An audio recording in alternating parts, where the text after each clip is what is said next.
대한축구협회는 21일 홍명보 감독을 보좌할 축구대표팀 외국인 코칭 스태프를 선임했다. 포르투갈 출신 주앙 아로소 코치가 수석 코치 겸 전술 코치, 티아고 마이아 코치가 전술 분석 코치로 합류한다고 발표했습니다.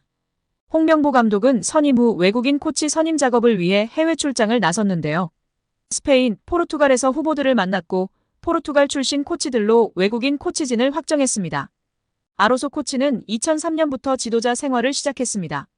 2010년부터 4년 동안 포르투갈 국가대표 코치를 역임했고 2020년에는 모로코 20세 이하 대표팀 감독도 맡았습니다. 최근까지 FC 파말리캉의 테크니컬 디렉터로 일했습니다. 파울루 벤투 감독과 인연도 있는데요. 스포르팅에서 4년, 포르투갈 대표팀에서 4년 동안 벤투 감독을 보좌했었습니다. 홍명보 감독은 아로소 전술 코치는 검증된 지도자다. 오랜 시간 현장을 지키며 세계 축구 트렌드를 잘 읽어내고 있다면서 트렌드를 반영한 탄력적이고 능동적인 전술로 대표팀 운영을 지원할 것이라고 기대했습니다. 마이아 코치는 스포르팅, 비토리아 세투발 등에서 코치직을 수행했습니다. 2018년부터는 벤피카에서 연령별팀 코치와 분석관 등으로 활약했습니다. 유럽 코치들이 국내에 상주하지 않고 유럽에서 업무를 볼 거라는 보도도 있었습니다. 그러나 축구협회의 설명은 달랐는데요. 이 관계자는 마이아 코치는 한국에 상주하면서 홍 감독과 함께 K리그를 보고 계속 분석을 제공한다라고 했습니다. 아로소 수석 코치는 유럽에서 해외파 선수들과 축구 트렌드를 파악하는 역할을 합니다. 아로소 코치는 애초에 홍 감독이 유럽 트렌드를 계속 확인하고 반영하고 싶어서 선임한 인물이라고 전해지고 있습니다. 유럽에 오래 있되 재택근무나 원격근무가 아니라 유럽 현지 전술 트렌드를 보고 해외파 선수들의 소속팀 경기를 확인하는 역할을 한다는 게 축구협회의 설명입니다. A매치 기간에는 조금 일찍 들어와 K리그를 보고 대표팀 일정을 함께 준비하는 식으로 일한다고 밝혔습니다. 이에 축구팬들은 클린스만 때에도 코치진 경력 화려했다. 아무 의미 없어. 외국인 코치 2명에게 얼마를 줬을까? 최소 10억 나가지 않을까? 또 피지컬 코치 1명 더 뽑고 또 돈이 나가야 하는 상황이네. 이러면 정말 외국인 감독을 사단으로 뽑는 게 100번 1000번 나은 거 아니야? 등의 반응을 보이고 있습니다. 홍 감독 선임 후 전력강화위원이었던 박주호는 자신의 유튜브 채널을 통해 문제를 제기했습니다. 박주호는 제시 마시 감독은 준비했던 후보 중 가장 현실적인 후보였다. 마시 감독을 자세히 알아보기 위해 개인적인 이야기를 많이 나눴다. 어떤 축구를 할 것인지 물어봤다. 한국 선수들에 대해 관심이 전부터 컸더라. 희찬이와의 인연도 있기에 한국인만의 장점과 단점, 성향 등에 관한 깊은 이야기를 나눴다라고 말했습니다. 결과적으로 마시 감독과 협상은 잘 되지 않았는데요. 이에 박주호는 저는 충격이 컸다. 긍정적인 교류가 있었다. 지난 3월 접촉했다. 마시 감독은 나는 한국이다라고까지 이야기했다. 어느 정도 서로의 접점을 맞추면 될 줄 알았다. 협상이 이루어지지 않았다고 봐야 한다라며 아쉬움을 드러냈습니다. 국내 축구팬들 사이에서는 유명했던 감독이기에 협상이 불발된 것에 대한 아쉬움이 컸습니다. KFA는 마시 감독과 협상이 결렬된 이유를 설명했습니다. 협회는 결국 국내 거주 요건과 세금 문제였다라며 해당 감독은 화상 면담 및 대면 면담 후 전술적 플랜이나 지도 스타일, 경력 등이 매우 높은 평가를 받았다. 1순위로 협상이 진행됐다라고 설명을 시작했다. 이어 협회는 감독이 기술적인 부분에서는 대한민국 대표팀 감독에 상당히 부합한다고 생각했기에 국내 거주 조건의 확인이 중요했다라고 전했습니다. KFA는 해당 후보 에이전트는 협상 초반에는 연봉 규모나 국내 거주 요건에 대해 호의적이었다. 그러나 이후 소득세율 등 세금에 대한 다양한 질의와 협상이 수차례 진행되면서 협상이 지연됐다. 협회 측의 요청 시한이 지나 협상이 사실상 결렬됐고 최종적으로는 상대 마시 감독 측에서는 국내 거주 문제와 세금 문제로 감독직 제안을 포기한다는 회신이 왔다라고 설명했습니다. 국내 거주 문제는 충분히 조율이 가능한 상황이라고 누차 이야기를 해왔는데요. 워낙에 태도가 불량이었던 클린스만 때문에 멍청이 같은 짓을 한 것 같습니다.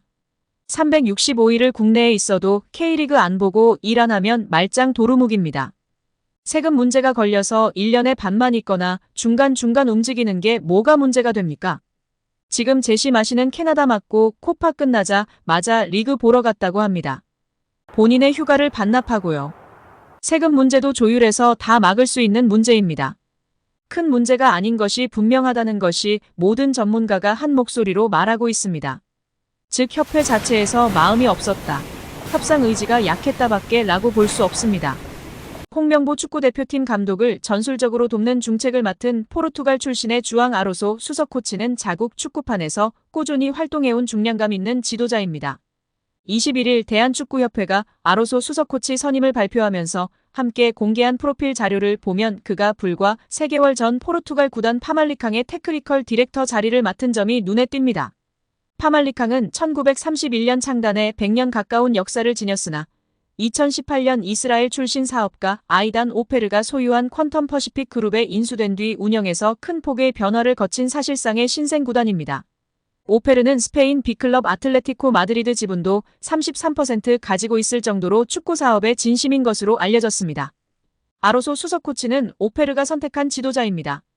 파말리캉은 2019년 포르투갈 1부 리그로 승격한 뒤 줄곧 중위권에 머물렀는데 오페르는 지난 7월 아로소를 테크니컬 디렉터로 선임하면서 구단을 우승권팀으로 한 단계 발전시킬 청사진을 그리는 임무를 맡겼습니다. 선수 선발과 육성은 물론이고 1군 팀의 전술적 틀을 확립하는 작업까지 아로소 수석 코치가 담당했습니다. 대한축구협회 관계자는 야망 있는 사실상의 신생팀이 총괄 자리를 맡길 정도로 아로소 수석 코치는 포르투갈 축구계에서 인정받는 인물로 파악된다면서 파말리캉이 끝까지 붙잡아서 아로소 수석 코치가 자리 정리를 하는 데에 애를 먹은 것으로 안다고 전했습니다. 젊은 시절 굵직한 사령탑들과 함께한 경험도 있는 아로소 수석 코치인데요. 선수 출신의 아로소 수석 코치는 2003년 포르투갈 명문 스포르팅의 피지컬 트레이너로 지도자 생활을 시작했습니다. 나중에 포르투갈을 유로 2016 우승으로 이끈 페르난도 산투스 감독과 이때 2년 동안 함께했습니다. 산투스 감독이 AEK 아테네로 자리를 옮길 때 따라가 잠시 코치로 보좌하기도 했습니다. 아로소 수석 코치는 한국을 이끌고 2022 카타르 월드컵 16강 진출의 성과를 냈던 파울루 벤투 아랍에미리트 감독과는 8년 동안이나 한솥밥을 먹었습니다. 2005년 10월 벤투 사단의 코치로 합류해 4년 동안 스포르팅에서 일했고 이어 2010년부터 2014년까지 포르투갈 대표팀을 지도하며 유로 2012 4강, 2014 브라질 월드컵 본선 진출에 이바지했습니다. 축구협회가 아로소 수석 코치를 선택하는 과정에서 벤투 감독이 특별히 역할을 하지는 않은 것으로 파악되고 있습니다. 다만 아로소 수석 코치가 한국행을 결심하기에 앞서 오랜 인연이 있는 벤투 감독에게 의견을 구했을 가능성은 있습니다. 아로소 수석 코치는 벤투 감독의 품을 벗어난 뒤로도 포르투갈 15세 이하 대표팀, 모로코 20세 이하 대표팀 감독, 포르투갈 일부 비토리아 수석 코치 등을 지내며 지속해서 축구판에 머물렀습니다. 축구팬들은 아로소 수석 코치 선임에 대해 큰 그림을 그리고 있는데요. 문체부 감사와 국정감사를 통해 협회가 처벌을 받고 홍명보 감독 선임 취소 나 자진 사퇴 이후 다시 감독을 구하는데 힘을 빼지 말고 아로소 수석 코치가 감독 역할을 하길 기대하고 있는 상황입니다. 감독 경험이 많지 않지만 유능한 전술가형 감독이 오랜 기간 팀을 이끌 수 있다는 점에서 긍정적인 여론이 형성되고 있는 상황입니다.